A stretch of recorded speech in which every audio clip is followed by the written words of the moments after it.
examining our distributions, so don't forget your socks. But now we're going to kind of be using that to compare within two distributions. Okay, so some of the more interesting statistic questions involve comparing two or more groups. Which of the two popular diets leads to greater long-term weight loss? Who texts more, males or females? Does the number of people living in a household differ among countries?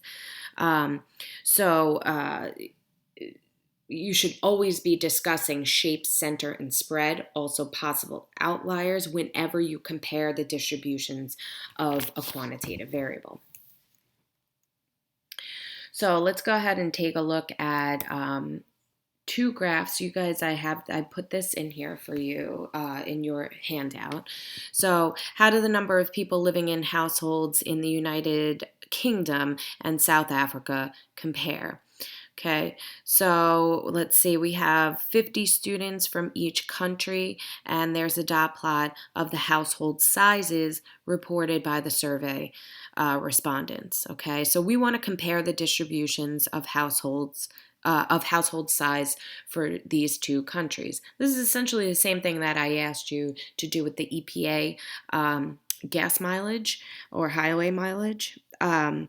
It's the same thing. You're looking to describe the shape, center, spread, and possible outliers. Only you have to do it twice, and you have to make sure you're actually making the comparison between the two distributions. You can't just simply list out the shape, center, and spread for both of them. If you do not actually make the comparison between the two, you can run into trouble on the AP exam.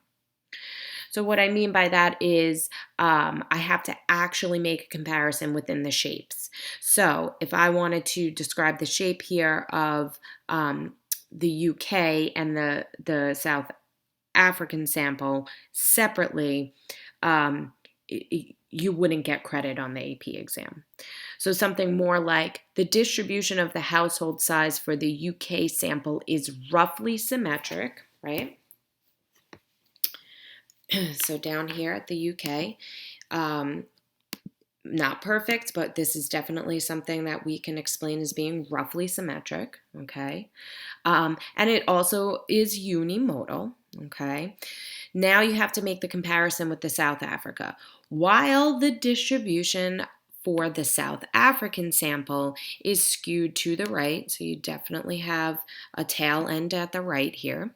Okay, and it also is unimodal, okay? So you don't just want to list them out, you definitely want to make that comparison within. So where one is roughly symmetric and unimodal, the other is right skewed and unimodal.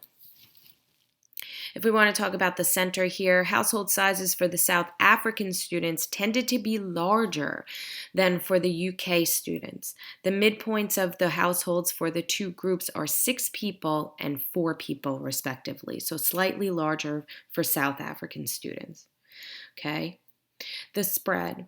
So the household size for the South African students vary way more than the UK students. So for South African students, it goes anywhere from 3 to 26 people, as opposed to UK is quite tighter, 2 to 6 people.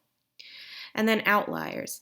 I mean, you definitely don't see anything and any kind of major gaps here, okay? You only have one cluster. So we would say that there don't appear to be any outliers within the UK distribution, while in the South African distribution, you would suspect possible 2 here and here as being possible outliers.